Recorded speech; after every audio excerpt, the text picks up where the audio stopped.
Hey everyone, welcome back to my channel. My name is Zara and today I am going to be doing a review of an incredible memoir written by none other than Sir Alex Ferguson. Now, anybody who is a fan of football or soccer, as they call it in America, you will know the name Sir Alex Ferguson. Sir Alex Ferguson is a legend. He is probably one of the most well-known coaches in the world. And what he achieved at Manchester United is really something to be reckoned with. Now, this memoir, like all memoirs, is really hard to rate and review because ultimately a memoir is a reflection of a person's experience, their life experiences.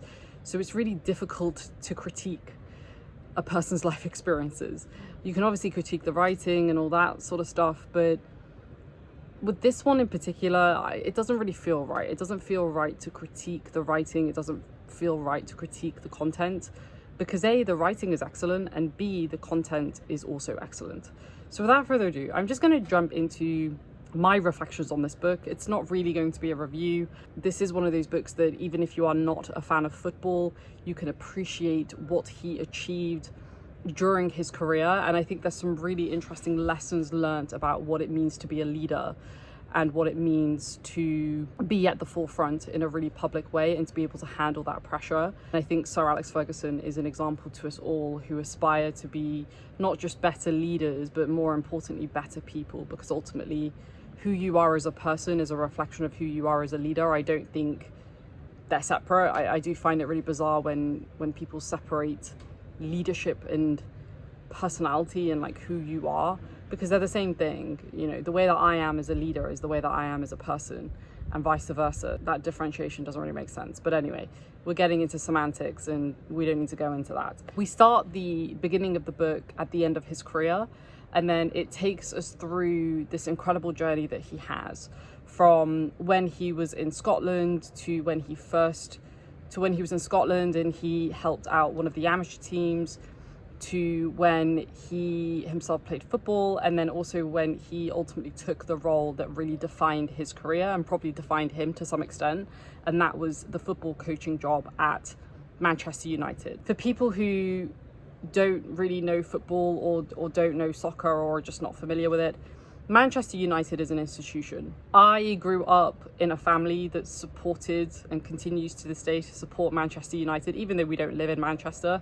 You know, my family, especially my mother and my oldest brother, had an affinity to that club because of what it stood for and because of the history and the legacy attached with the club. And that still exists today. If you look at Manchester United today, yes, it might not be quite to the level of what it used to be. Hopefully they will get there eventually. And that's me saying that as somebody who's not even a Manchester United fan. I support a different team. And yeah, I'm still rooting for them, right? So it shows to you what sort of a legacy, what sort of an impact Manchester United as a club has. And the reason why I mention this is because it's important to keep that in the back of your mind. It's important to remember that Manchester United is about so much more than just football. It's about a community, it's about a sense of belonging, it's about this shared sense of value. And I think a lot of football clubs have this, if not all football clubs have this. But Manchester United specifically, because of what they achieved under Sir Alex Ferguson, has so much emotion attached to it. And people who don't even support the club, including myself, like I just said, we have a respect for the club because of everything that it stands for and everything that it achieved. Well, the majority of that, if let's just go and say it, all of that happened under the tutelage of Sir Alex Ferguson. We learn about his kind of humble beginnings up until that point. And then the book predominantly naturally focuses on his time at Manchester United. We get these wonderful vignettes on his relationship with certain individuals in the club, both footballers in the back team office. So we get chapters on individuals like Rio Ferdinand, to Cristiano Ronaldo, to Wayne Rooney, to Gary Neville, to Paul Scholes, and then of course to his relationship with Roy Keane. You know, if you're familiar with English football, a lot of these names will sound familiar. If you're familiar with global football, some of these names will sound familiar. But we get these wonderful insights into how certain people really impacted him as a leader, how certain people really impacted him as a person. A few of my favorite examples are one, which is Cristiano Ronaldo. Everybody knows who Cristiano Ronaldo is. Even if you don't watch football, you probably know who he is. But at that time when he joined Manchester United, he was a young man. I think he was about 17, 18 years old, didn't even speak English. He came from Portugal to England to join this institution that is Manchester United.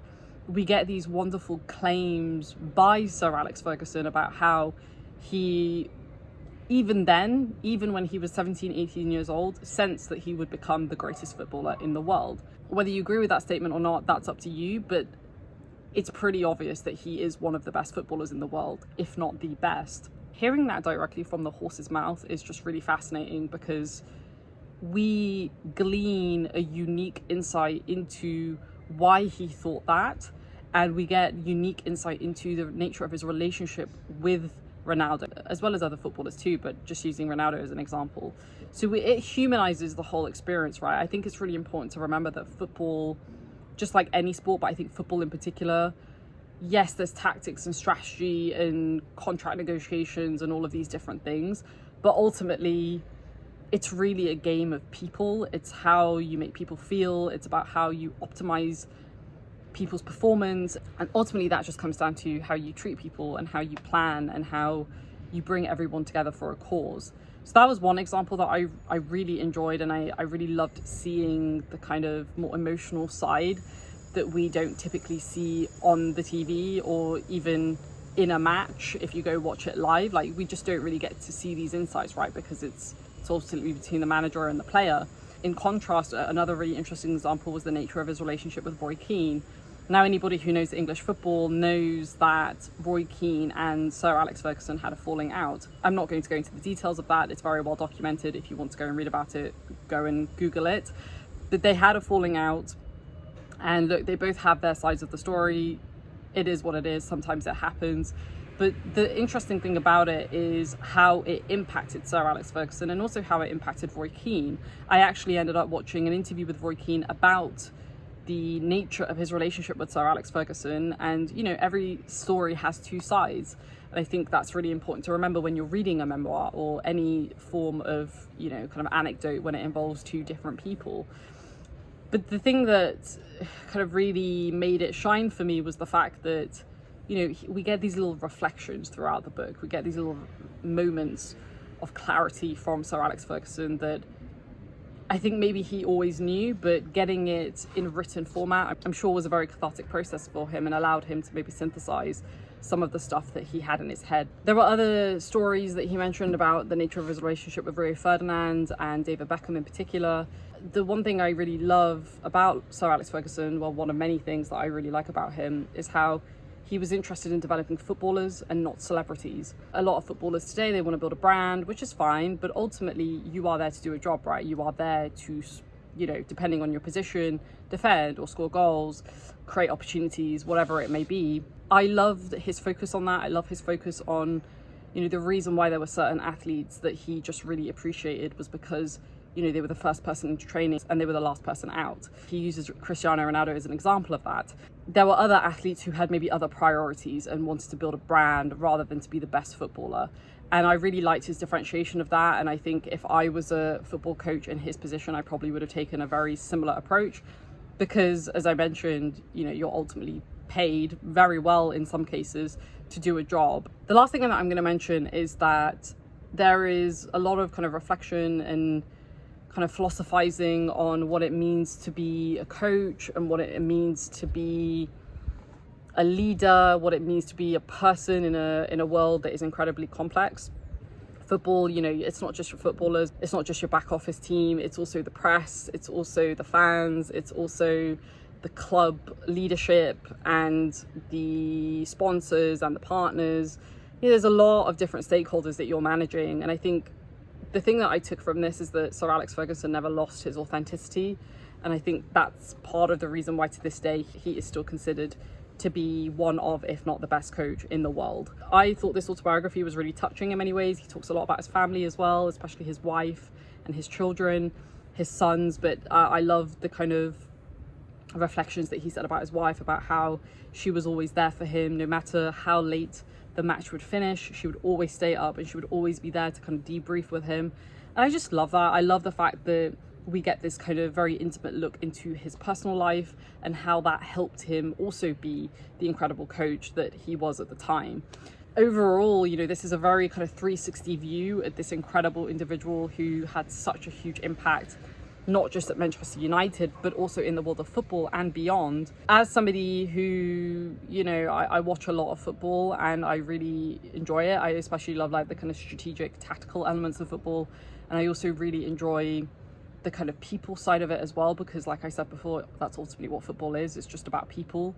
Any business, any team environment is the same. So a lot of the things that I took from it, you could very easily apply to pretty much any other context, which I really liked. The good thing about this book is that it's not trying to teach a lesson. It's just Sir Alex Ferguson talking about his life and the reflections that he got from it. So you can ultimately take what you want from it.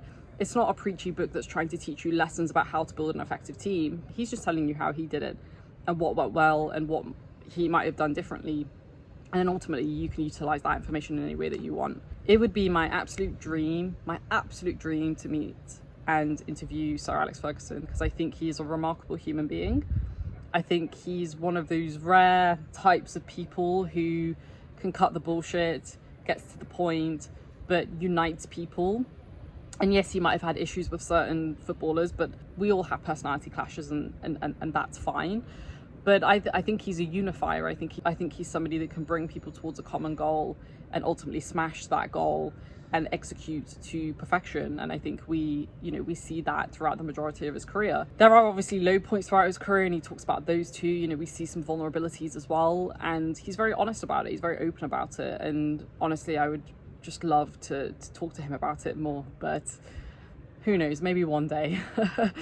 So I gave this memoir obviously a 5 stars. I mean, I don't think I could have given it anything else. It's a really wonderful reflection on human nature, how to bring people together, on individual nature as well, about how in really tough times, you know, we push ourselves and we get through those tough times. It's about having incredible support systems around you, whether it's your team or your family or your friends. And it's ultimately about just how to get the best out of people and how to get the best out of yourself. So I strongly recommend it.